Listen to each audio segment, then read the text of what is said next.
going to be a course on general relativity, and I would request all of you whoever is planning to attend, okay, or taking it for credit, just send me a mail. I'll write down my mail address.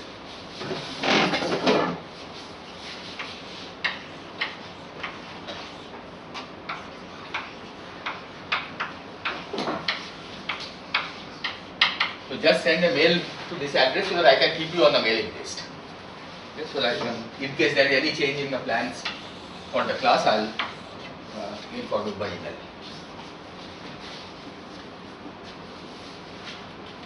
Okay, so let me then begin by introducing what is general relativity, what is it that it tries to do. So general relativity is a theory of gravity.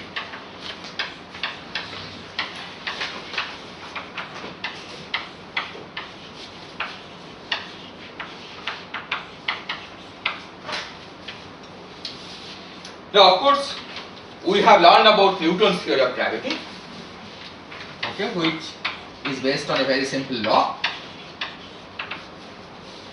that the force between two point masses is given by the Newton's constant G, m1, m2 over r square, and the direction of the force is along the unit vector along the radial direction.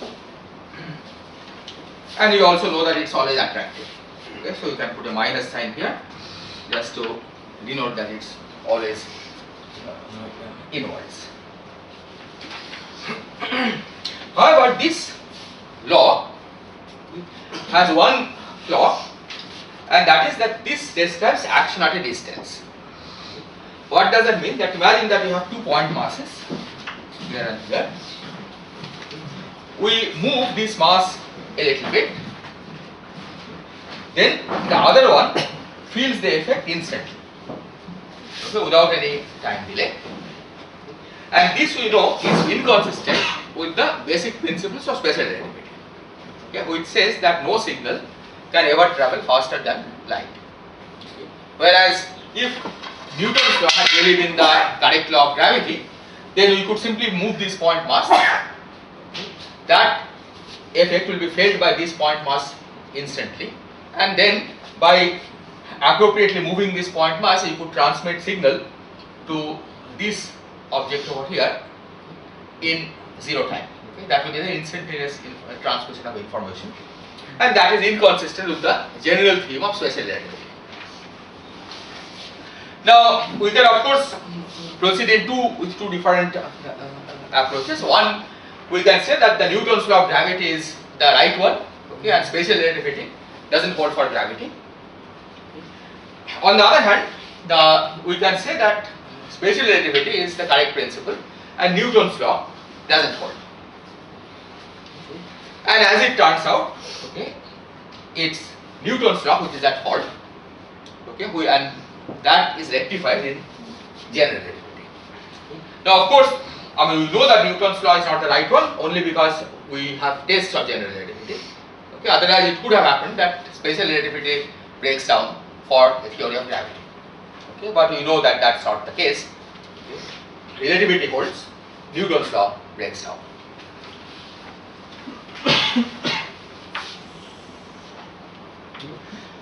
Now, it's clear that if we want to try to make a generalization of Newton's law, okay, that is consistent with the rules of special relativity, it should satisfy one constraint, and that is that in appropriate limit, okay, it must give us back Newton's law, because we know that in appropriate limit Newton's law works very well. Okay, so that's the guiding principle of determining what gives the law of gravity. So in a sense, Newton to GR is analogous to electrostatics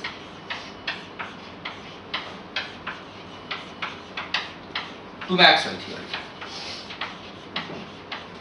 Electrostatics has exactly the same problem as Newton's law, because in electrostatics you have instantaneous Coulomb interaction between two particles far away.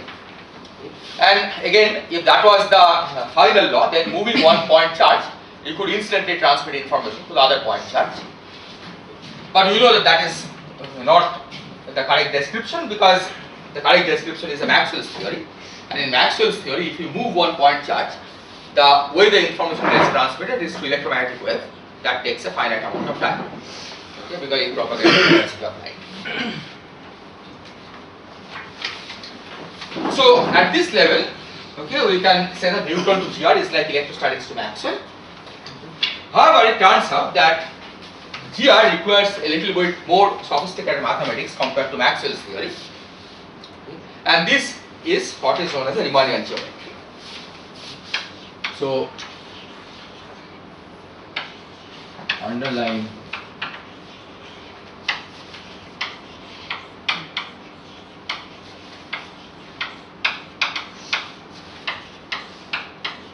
GR is Riemannian geometry.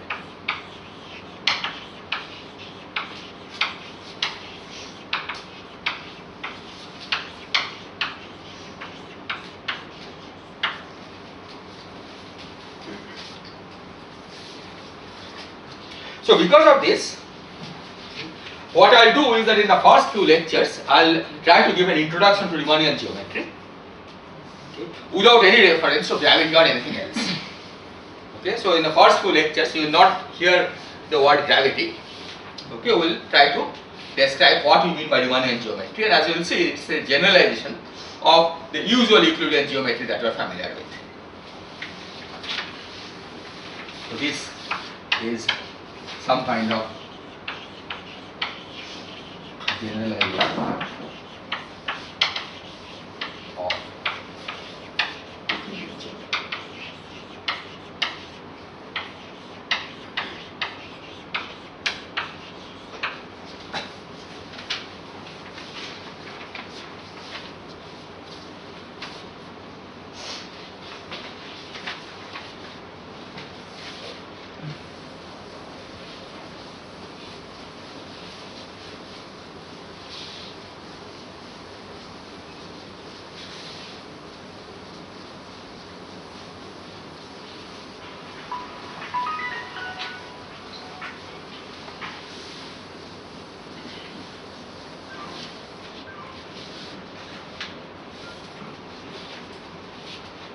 Okay, so let me begin by outlining the main the difference between what we call Euclidean geometry and what we call Riemannian geometry. So let me begin with some basic laws of Euclidean geometry.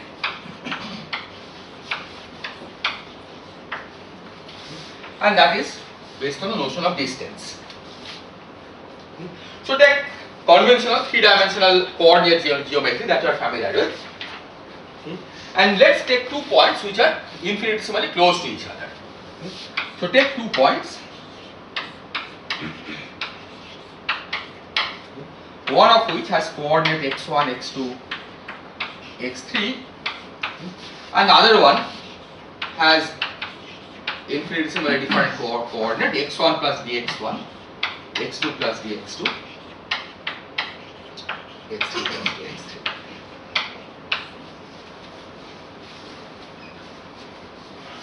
Okay, so 2 neighboring points. And now we want to calculate the distance between these 2 points. In Euclidean geometry, the distance between these 2 points, ds, is given by square root of dx1 square plus dx2 square plus dx3 square.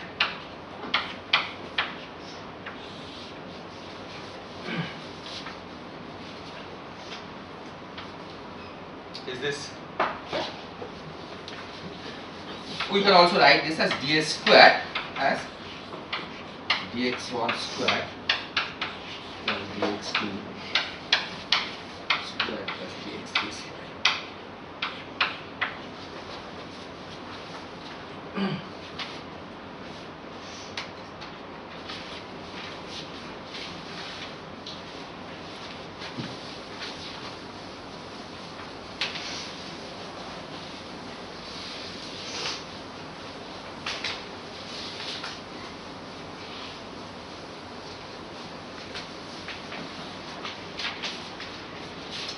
Now let's ask how will it generalize to n dimensions. Okay, still Euclidean geometry, but suppose instead of having a 3-dimensional space, you have an n-dimensional space.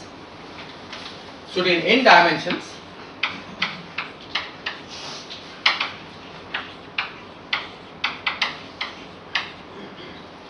we have ds square as dx1 square plus dx2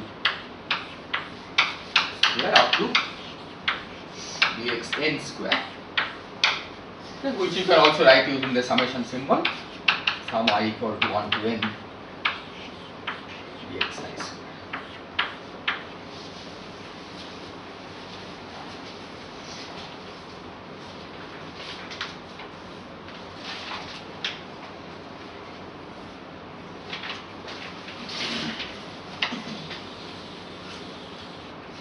So this is the rule of Euclidean geometry. Okay, this formula tells us how to calculate distance between two neighboring points. Now we generalize this to Riemannian geometry. So Riemannian geometry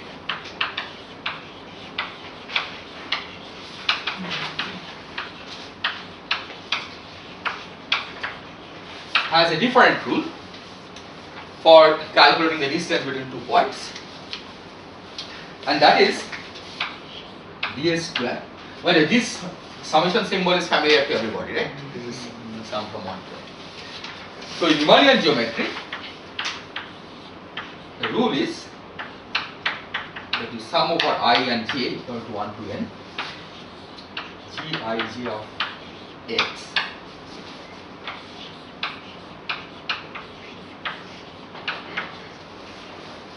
so I'll explain the symbol. So x vector just is a symbol that stands for these n coordinates together. So gij of x, what is this? So gij of x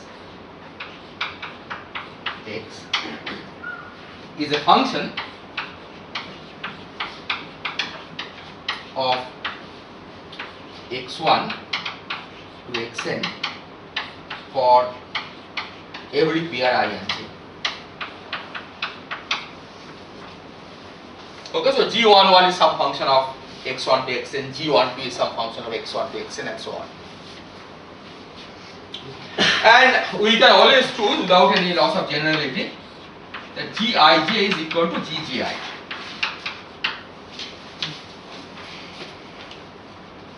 Okay, because if gij as a matrix can be symmetric or antisymmetric, or in general it's a linear combination of a symmetric matrix and an antisymmetric matrix.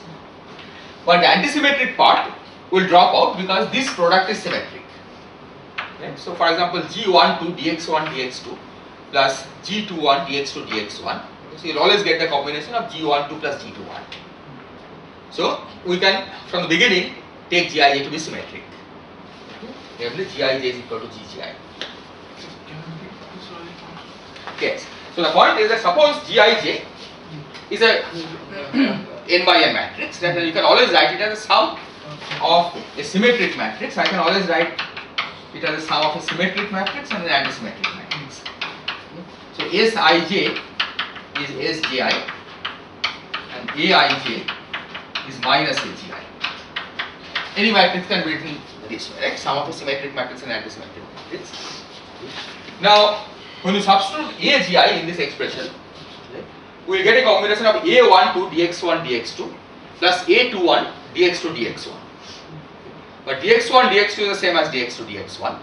So you will get a combination A12 plus A21, which is 0. So no, only the symmetric part will contribute anyway. And so because of this, we can from the beginning restrict gij to be symmetric.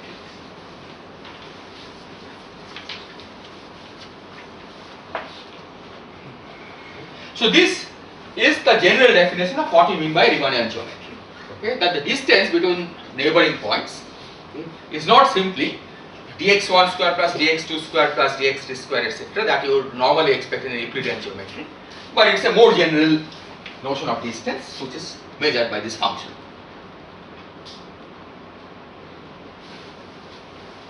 Is this point clear? We will see some specific examples, okay, of Riemannian geometry as we go on. Now it should be also clear from here that Euclidean geometry is a special case of Riemannian geometry, right? Because how will you recover Euclidean geometry from here? Delta ij. So Euclidean geometry is corresponds to a choice when Gij of x is delta ij. Delta ij is a Kronecker symbol, right? You are familiar with this. This is 1 if I is equal to j, okay, is 0 otherwise. Okay, if I is not equal to j. So if you take g to be diagonal with all ones, right, then this reduces back to this formula over here.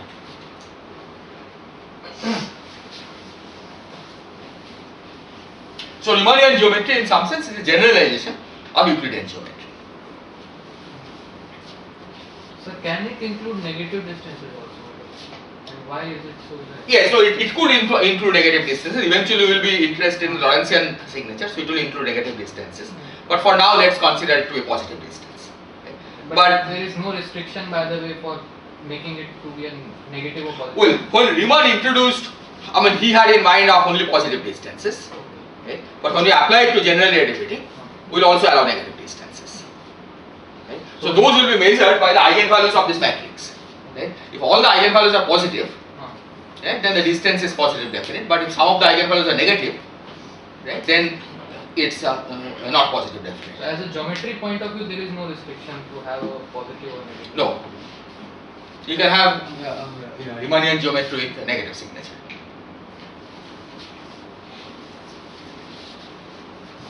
In fact, we will have to use negative signature to describe general relativity.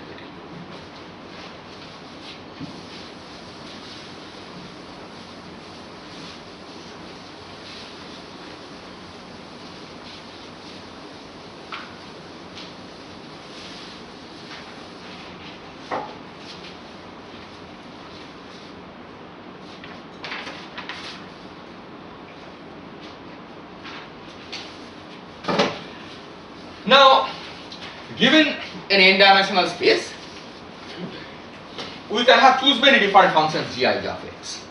Right? This is one particular choice, Euclidean space. Okay, you can take some function Gij of x.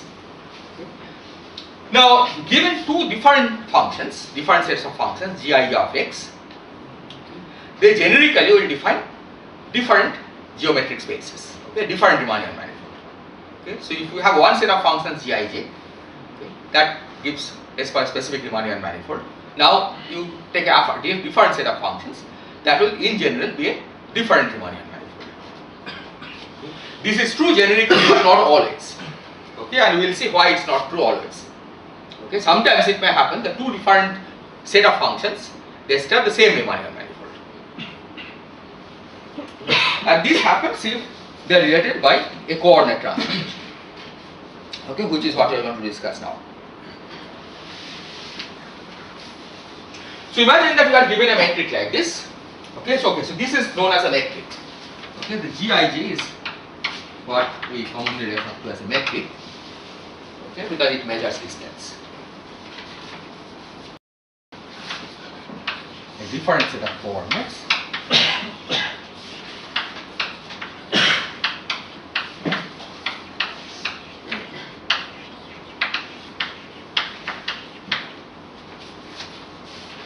X prime 1, x prime 1,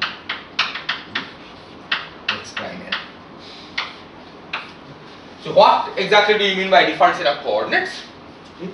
What you mean is that these coordinates are just functions of these. Okay, some known functions, so that given x1 to xn we can determine what these are, or vice versa. Given x prime 1 to x prime n, we can determine what x1 to xn. So this functional relationship takes the following form. So x prime 1 will be some function of x, which I will call f1 of x.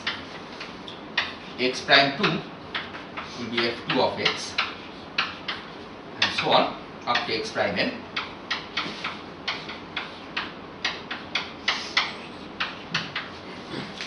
And you also have its inverse relation, namely x1 can be written as G1 of x prime x2 is G2 of x prime and so on. Xn is Gn of x prime. Okay, just new set of coordinates for the same value, same space.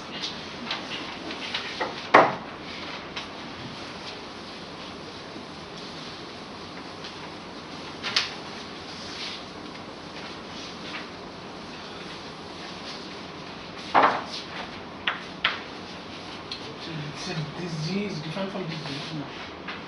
Yeah, this G is okay. Let me call it H. So that, this G is different.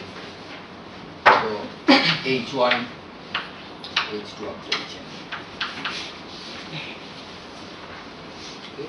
So imagine that you have two set of points, two neighboring points. Okay, this we have called x, and this we have called x plus dx. Now suppose in a new coordinate system, okay, this x prime coordinate system, this point has coordinate x prime and this point has coordinate x prime plus dx prime by definition. Okay, so x prime 1 for example is given by h1 of x, or x prime 1 is given by f1 of x prime 2 is given by f2 of x, and so on. Similarly, x prime 1 plus dx prime 1 is given by f1 of x plus dx, and so on.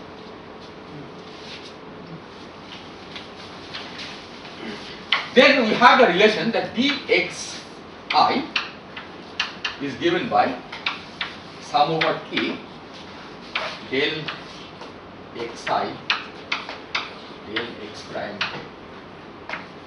k dx prime k.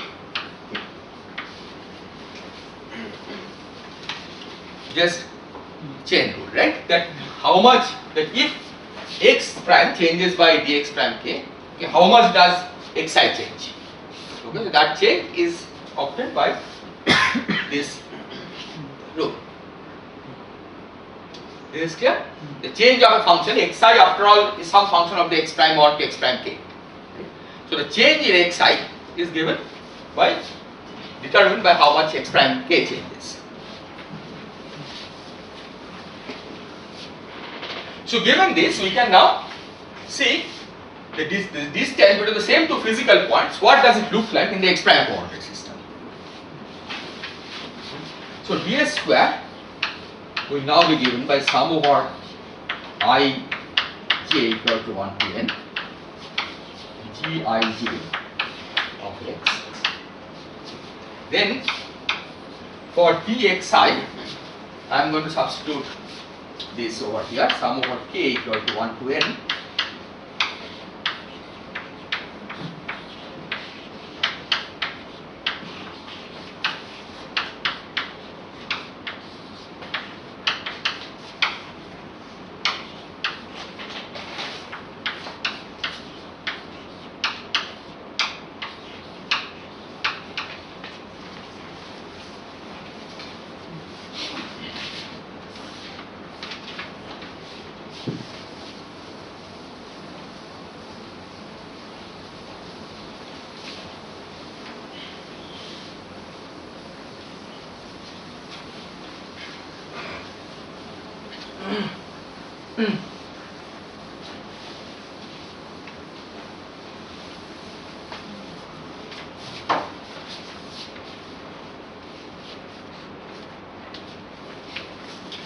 Now these are all finite sums. Okay. Finite sums, the order of summation can be interchanged. Okay. So I can do these sums last, okay, and do this one first. So I can write this as sum over k and l equal to 1 to n, then sum over I j equal to 1 to n g I j of x del xi del x prime k del xj del x prime l dx prime k dx prime l. Okay, just rearrange the terms appropriately.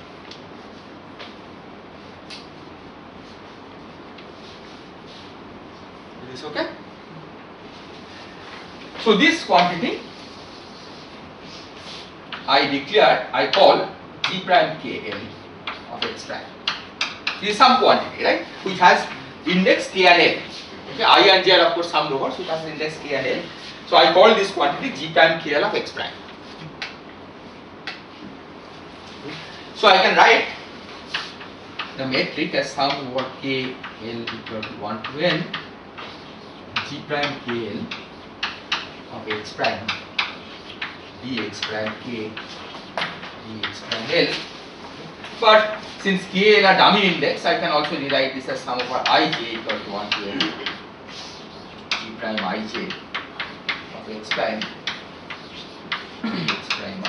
dx prime j. Is this okay?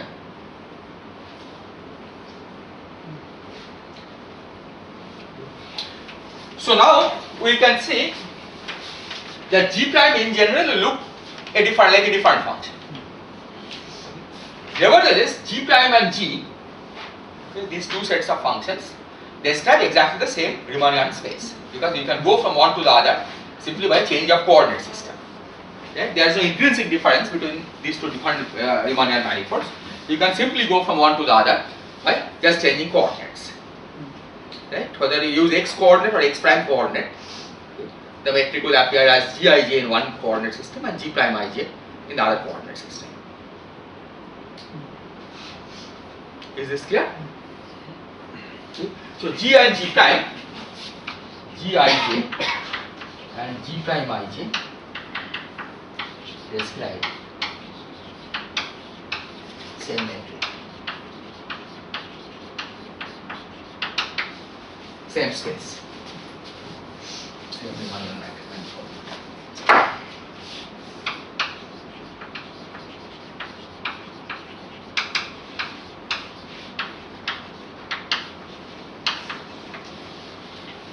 So the reverse is also always true. If g prime and g Yes. of two metric are related in this way, we can always say that it can be. Exactly, that's right. Because that means that you can always change coordinates, right, to go back.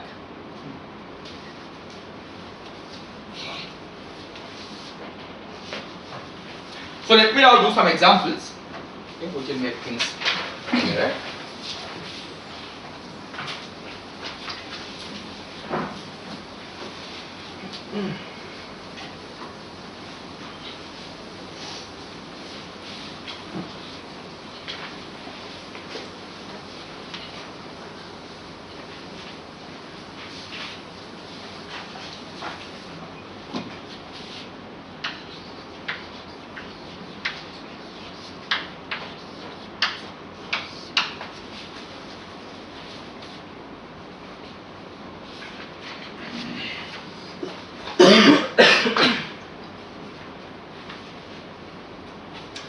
So first example I think is probably familiar to all of you. Okay, this is simply changing coordinates from Cartesian to polar. Okay, but let's see it in this slide. So Euclidean geometry, Euclidean metric, as we have already written, is ds square is dx1 square plus dx2 square plus dx3 square. Now choose new coordinates.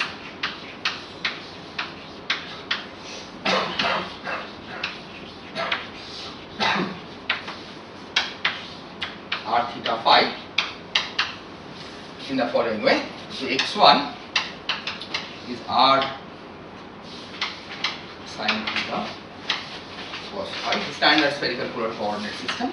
x2 is r sine theta sine phi. phi and x3 r cos theta.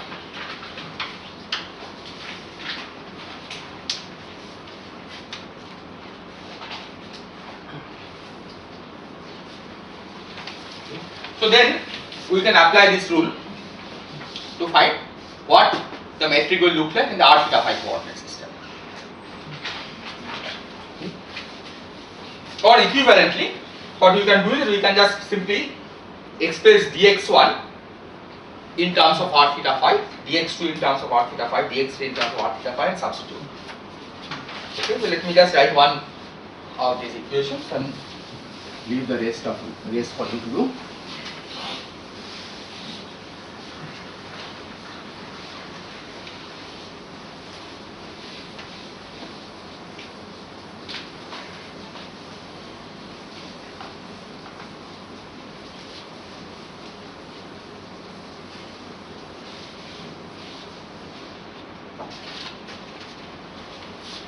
So, for example, dx1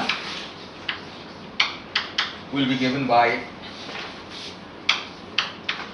sin theta cos phi times dr plus r cos theta cos phi d theta minus r sin theta sin phi. And similarly for dx2 and dx3.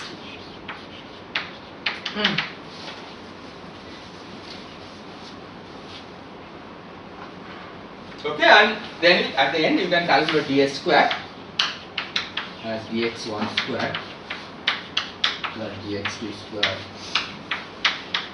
plus dx3 square, and I leave it as an exercise to check that at the end what we get is dr square plus r square d theta square plus r square sin square theta phi square.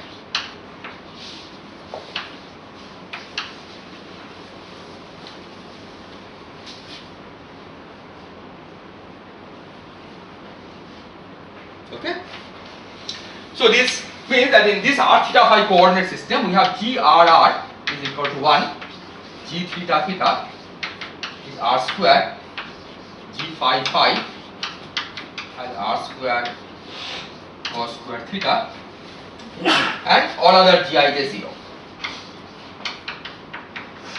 otherwise.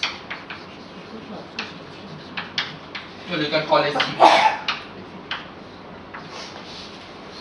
metric in the new coordinates. For sine square theta.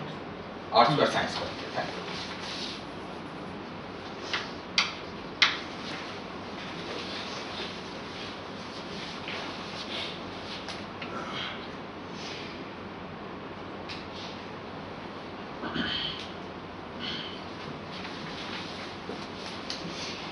So what this tells us is that if we have a metric of this kind, okay, where Gij is just diagonal 1 1 1 with everything else 0, that metric is equivalent to another metric where the metric is again diagonal, when it's 1 r square sin square theta. Okay, these two metrics they have the same Riemannian manifold because you can go from one to the other by a change of coordinates.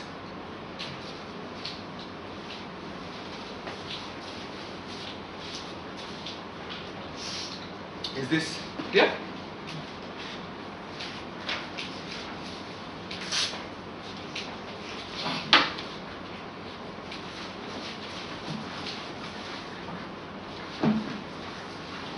So this was a simple example, okay, of a Euclidean space. Now we will be describing a space that is not Euclidean, okay, where the usual rules of Euclidean geometry doesn't hold.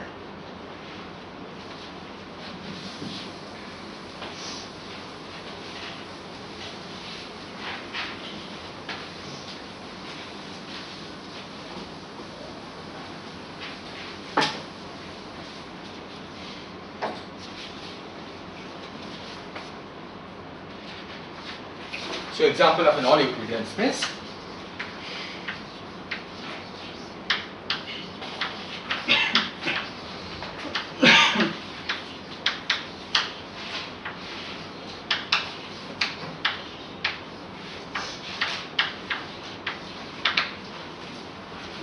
And again, this is something which is very familiar. This will be the surface of a two-dimensional sphere.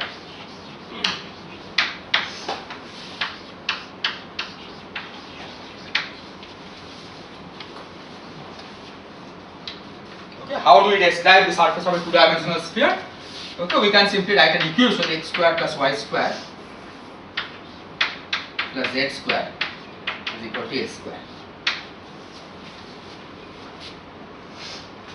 Okay, this is the surface of a two-dimensional sphere.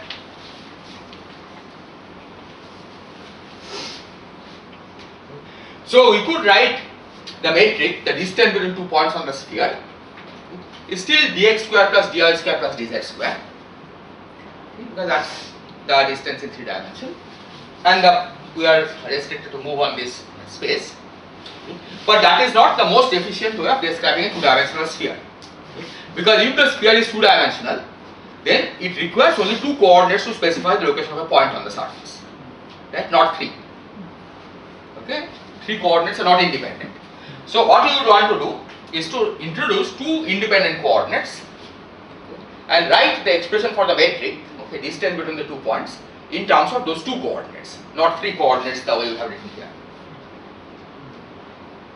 Okay, so let's see how we can do that. Okay. So we want to write, so goal is that introduce 2 coordinates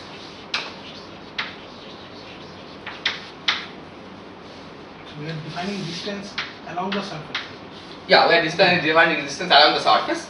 Okay. But if the points are infinitesimally close to each other, then the distance along the surface is the same as the Euclidean distance, right? Because we are calculating distance with 2 infinitesimally close points. Okay, so that's why you can still use this formula. Okay, if you have a distance between 2 diametrically opposite points, then of course the distance along the surface is not the same as the Euclidean distance, right? Because it's a question between the difference between diameter and the equator of the surface, right? Half equator of the surface. Those are clearly different. Okay. But when the points are very close to each other, then there is no difference between the distance measured along the surface of the sphere and the direct distance. Is this 2 points which are far away? Okay, then this distance and this distance are not the same. Okay. But these 2 distances approach each other if we are taking points which are closer and closer. Okay, the difference between the distance measured along the arc and the distance measured along the chord goes to 0 in the limit when the distance itself goes to 0. Okay, that is the reason why we can still use this formula. The formula, the ds square, let me write this formula, so ds square is equal to dx square plus dy square plus dz square. Okay, this formula is still valid. Okay, even when the distance is measured along the surface of the sphere, because this is talking about infinitesimal distances. Okay, so the goal is that we introduce 2 coordinates on the surface of the sphere and express ds square in this system, in this coordinate system.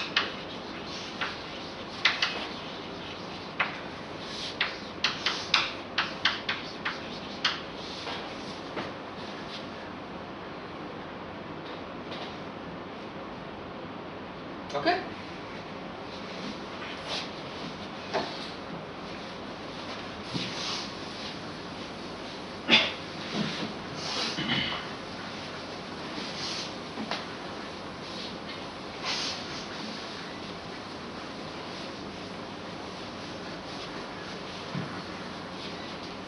So we will describe 2 different ways of doing this. So the first method is the direct method. Okay, let me call this x1, x2, x3. Okay, x1 square plus x2 square plus x3 square.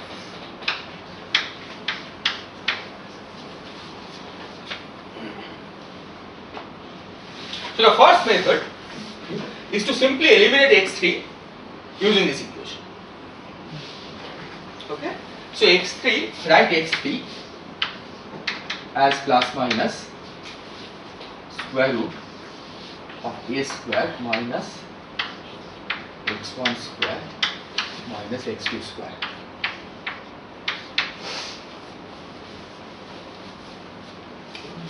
And now you take x1 and x2 as the independent coordinates. Okay, x3 is determined. But you have to now express ds square in terms of x2 and x3 only. Okay, so dx square, let me write it here. This was dx1 square plus dx2 square plus dx3 square. But now you want to write it in terms of x1 and x2 only because these are the independent coordinates. So what you have to do is to express x3 back in terms of x1 and x2 using this relation. So this is dx1 square plus dx2 square plus, so dx3 will be minus x1 dx1 minus x2 dx2 divided by square root a square minus x1 square whole square. Plus minus is there, but on the square you have to require.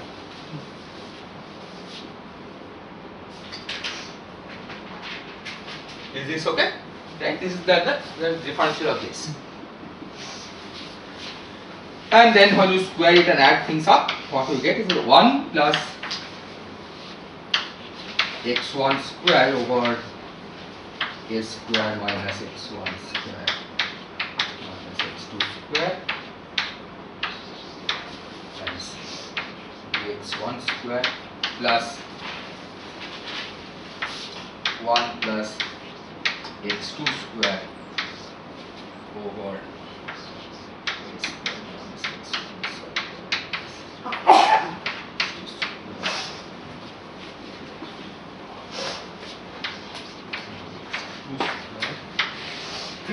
And then we have gross term, which is 2 x1 x2 over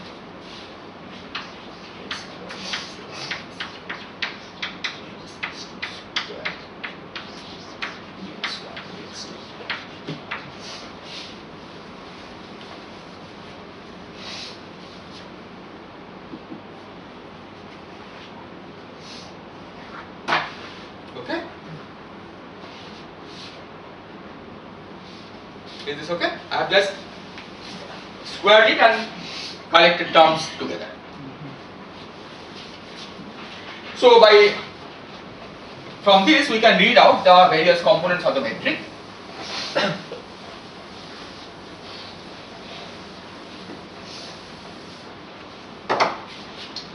We can read out that G11 is 1 plus x1 square over a square minus x1 square minus x2 square.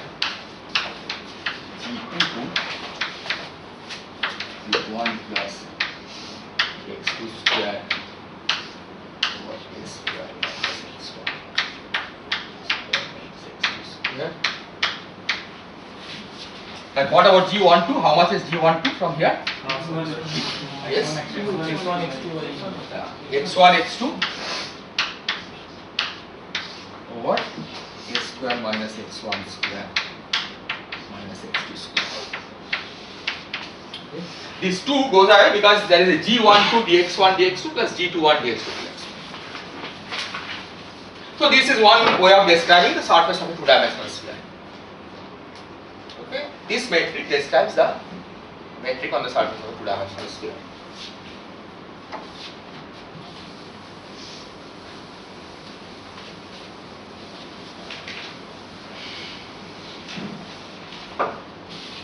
Now let's look at the second method.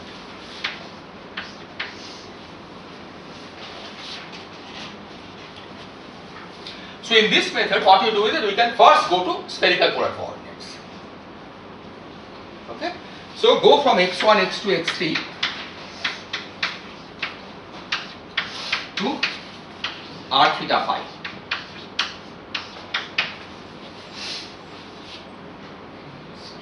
Yes.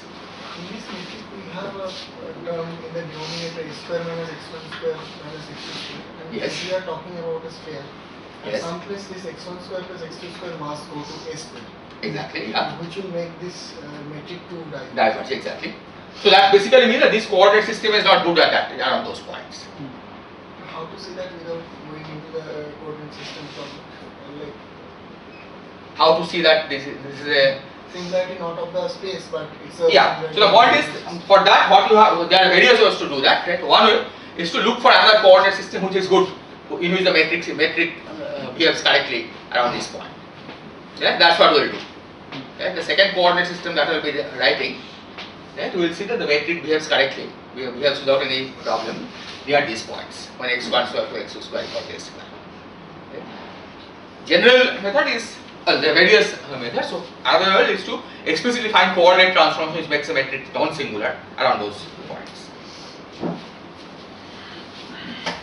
Okay, so if you go to the r theta phi coordinate system, right, then what is the equation of a sphere in the r theta phi coordinate system? R square equal to a square, right? So the equation becomes simple: r square equal to a square or r equal to a. Okay, there is no plus minus because r is positive. Yeah, r is from 0 to infinity. And ds square we calculated earlier, dr square plus r square d theta square plus r square sine square theta d phi square. Okay. So now when you set r equal to a, dr goes away, right?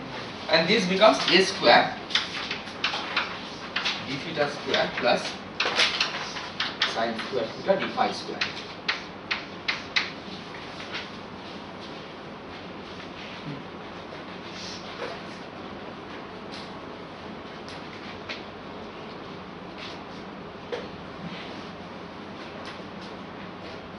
So the claim is that this metric and this metric describe the same physical space, same Riemannian geometry. And so there must be a coordinate transformation that takes you from 1 to here to here. So what is that coordinate transformation? What is the coordinate transformation that relates x1, x2 to theta phi? Yes? that we already have in the spherical coordinate. Yeah, because we already have determined the spherical polar coordinate, the relation between Cartesian and spherical polar coordinate, right? All you have to do is to evaluate those relations at r equal to a. Right? That will give. So if we take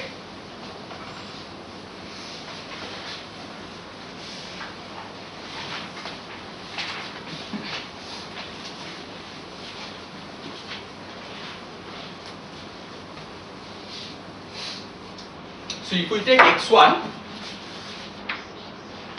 as a sin theta cos phi, right? I have substituted for r equal to a, and x2 as a sin theta sin phi. Okay. Take these two coordinates x1, x2 and substitute here. Okay, you will find that you recover this metric over here. Okay, so ds square that we wrote down, g11 dx1 square plus g22 dx2 square plus g12 2g1 to dx1 dx2. Okay, start with that metric. Substitute for dx1 what you will get from here. Substitute for dx2 what you will get from here, and just evaluate the metric ds square. Right? And you will find that at the end of some long calculation, you will recover this simple metric over here. So ds square of x1 x2 system is the same as ds square in the theta phi system. Okay, so this will be an exercise.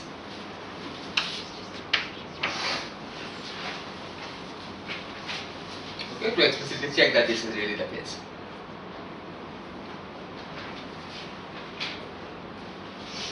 But for the first 2 weeks, I have not given any homework. Okay, but please try to do all these things that I'm leaving behind. Okay, that because I'll in the tutorials will try to discuss some of these. So is the statement clear? What you have to check? Right? Take ds square is in terms of x1, x2 coordinate system. Substitute for x1 and x2 these expressions and show that you will get back this expression what you have.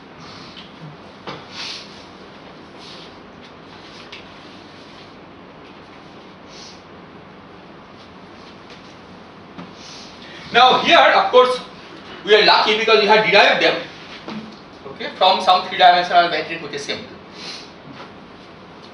But suppose we didn't know where they came from, somebody gave us these two metrics.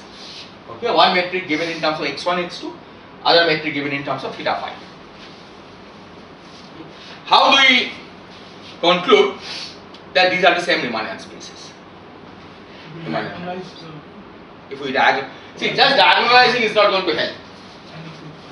Right? Because diagonalizing you make a linear combination of x1 and x2, right? But that's not a transformation that takes you from theta phi. So that's just diagonalizing the metric is not going to give you back the simple form. Okay, you have to do more work. Okay. So if we could, so the straightforward method will be to say that okay, we want to find a coordinate transformation which takes you from here to here. But if somebody has given you these two metrics and asked you to answer the question whether these are the same metrics, right? You cannot look for infinite set of coordinate transformations and check for everyone, right? So you have to find some better method, okay, to decide whether these two metrics are the same or not. Okay. For example, suppose this metric had this parameter a, right, and here I have to change the parameter from a to 2a. Suppose this is 4a squared times this. Okay. Are they the same metric? Now this coordinate transformation of course doesn't take you here. Okay, that's clear. This coordinate transformation will give you this metric. But how do you know that there is not another coordinate transformation which will give you 4a square instead of a square? Right? In principle it could happen. Even a more basic question, how do you know that this metric that you have written down is different from two-dimensional Euclidean metric?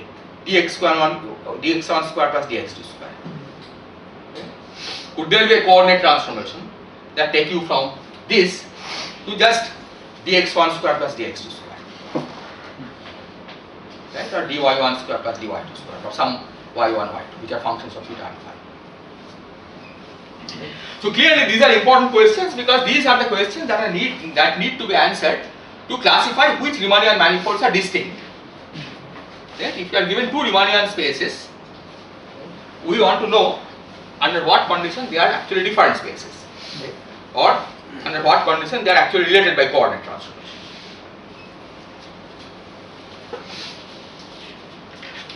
So as I said, the brute force method of course is inefficient, okay, and you will never be sure. I mean, if you have found a coordinate transformation that relates the two, you are sure that they are the same spaces. But if you have not managed to find a coordinate transformation that relates the two, then you can never be sure that way that they are not the same, right? Because there could be some other coordinate transformation which could work. So the general strategy that one tries to follow here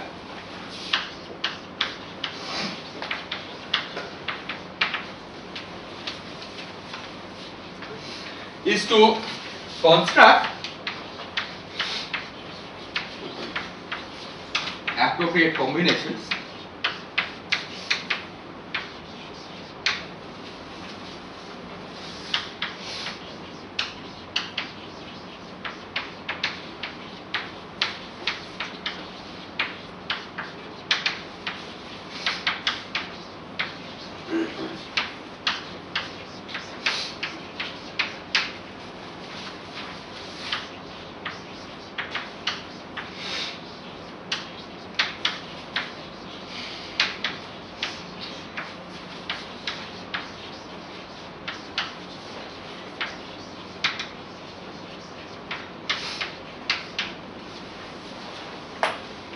So metric is not invariant on a coordinate transformation that we have seen. But it could happen that some appropriate combinations of metric and its derivatives will become independent of coordinate transformations, will become invariant under coordinate transformations. And then if we can find such quantities, then compare them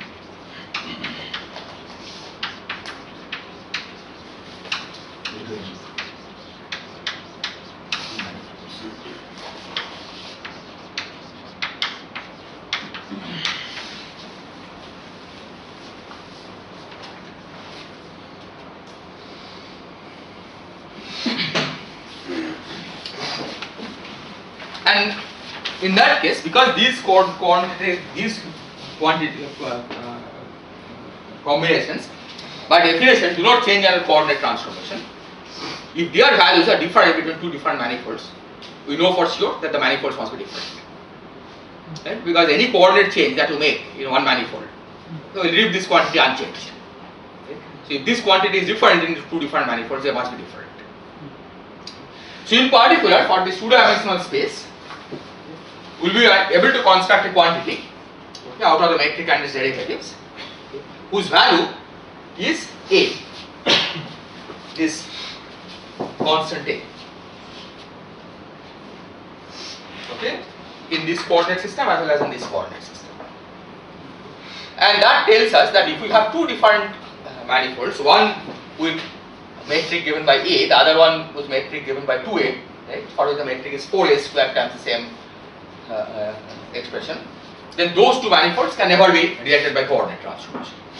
Right? Because coordinate transformation leaves that particular quantity invariant. Transformation.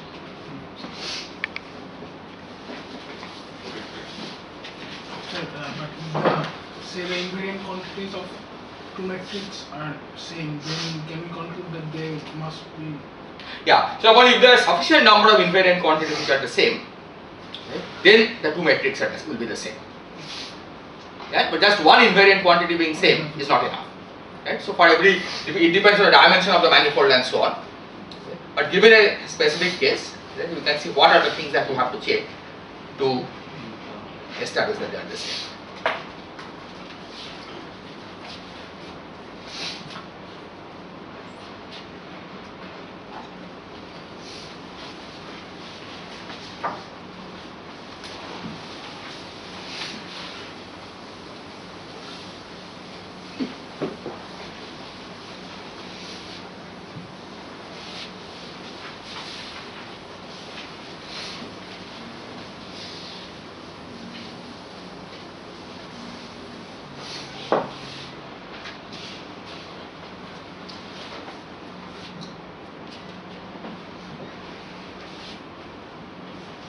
Okay, so now I will introduce some conventions.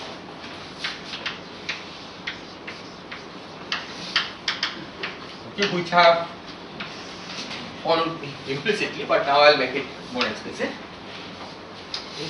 The first convention is that for a coordinate, okay, the index that I am using, I, will always be written as a superscript. Okay. So, index I of a coordinate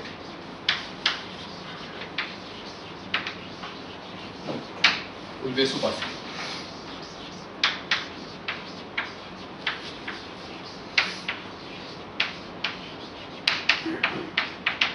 So x sum.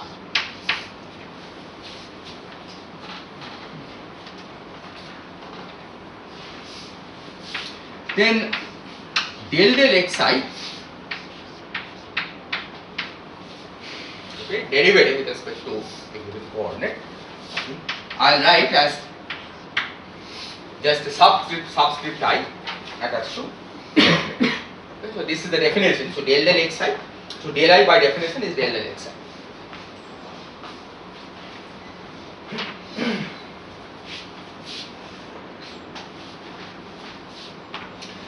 Then the third one is probably the most important convention, which is the summation convention.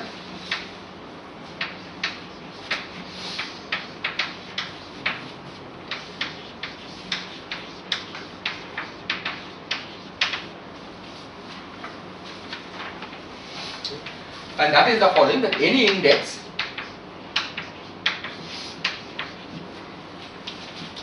appearing twice in a formula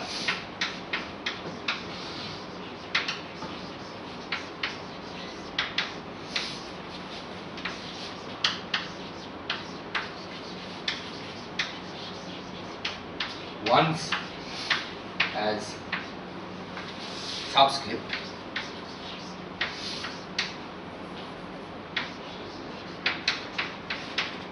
and the other terms as superscript.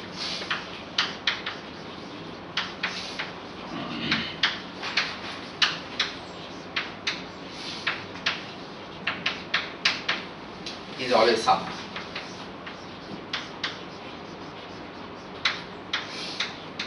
Okay, so we will not write the summation symbol explicitly, but it's understood that any index that appears twice, okay, is always sum.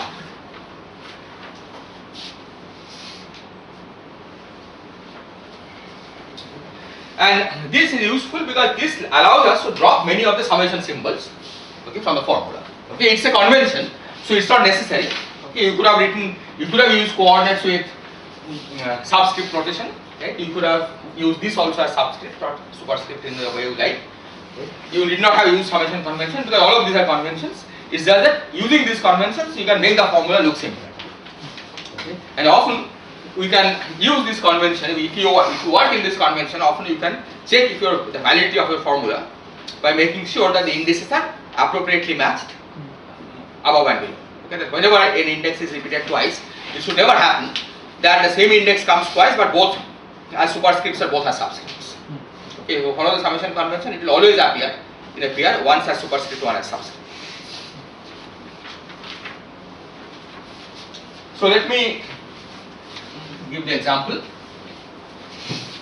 for the other one also, which is the convention I have been following is that for the metric, the index is a subscript.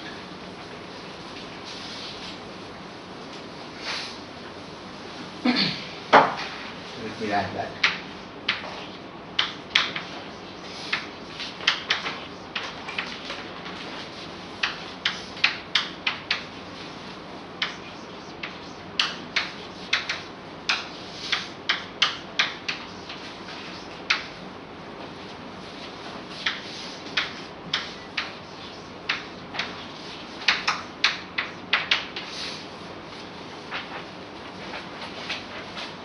So let's see how this helps.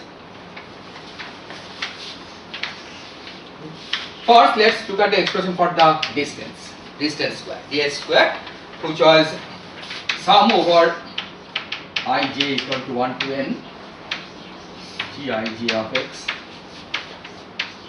dxi dxj. In this summation convention, I can write this simply as gij of x dxi dx. Why? Because the index I has appeared twice in this formula, once as subscript, once as superscript. Similarly, the index j has appeared once as subscript, once as superscript.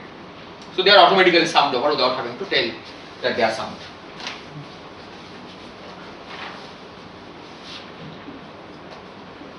Is this clear?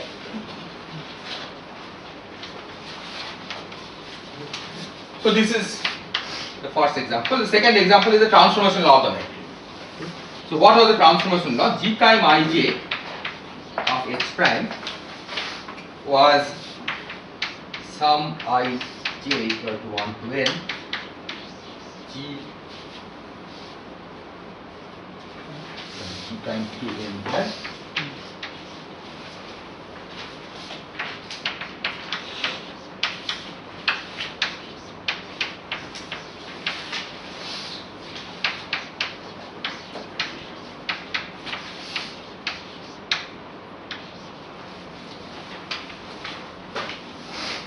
So this I can write as g ij of x del k prime of xi del prime.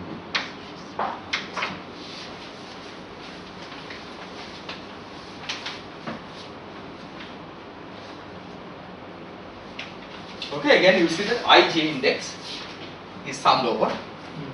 Okay, automatically because they are repeated index, one subscript, one superscript.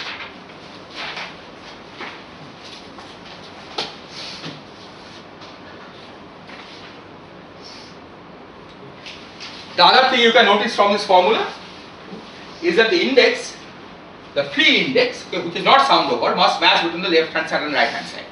Okay. And if it's subscript on the left hand side, then it also appears as a subscript on the right hand side in this convention. Here you see that it's k as subscript, here also it's k as subscript.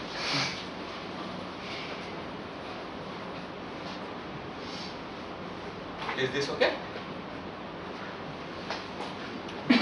And finally, again this is something useful to remember, okay, when you write down the transformation laws, that when you are writing transformation laws from x to x prime,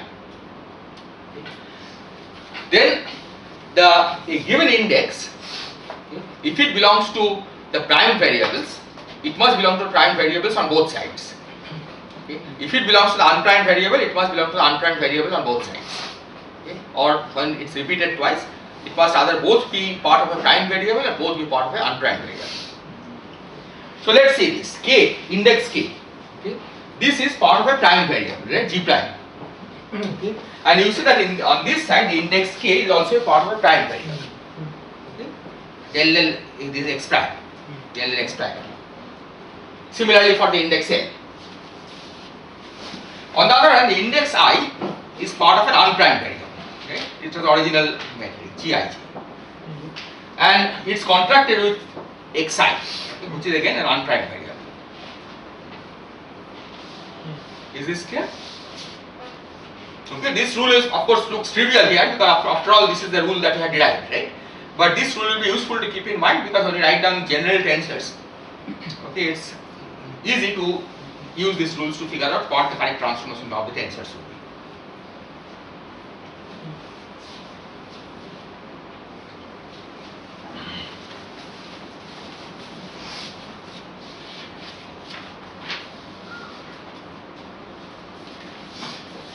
Any questions?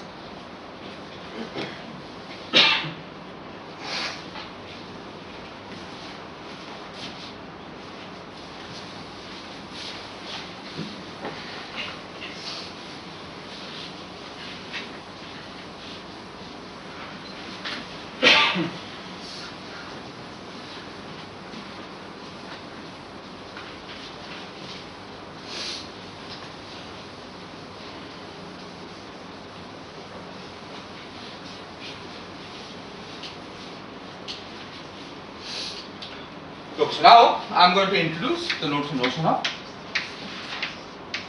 tensor fields.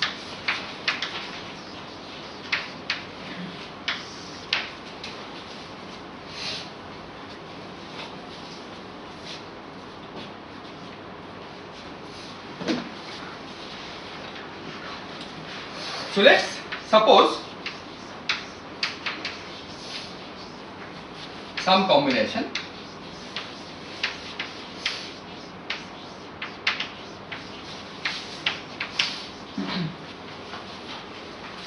A I1 to IQ of x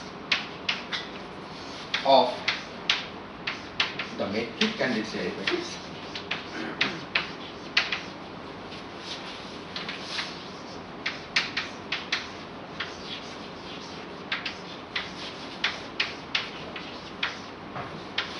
which transform in a certain way.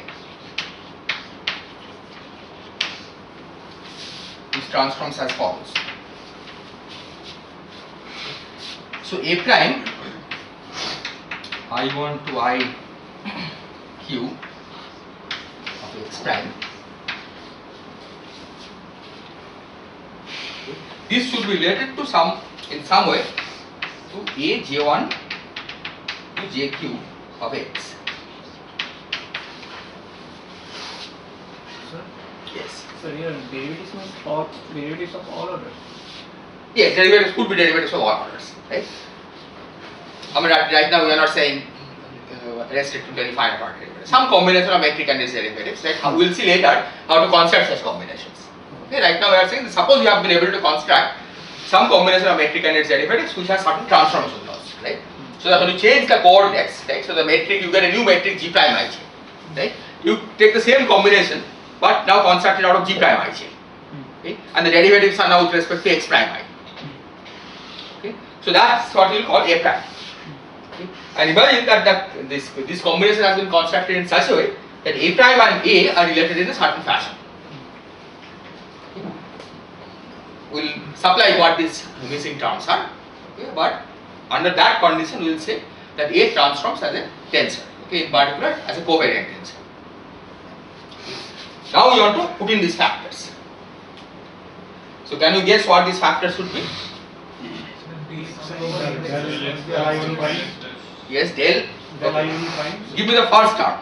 Del I1 prime.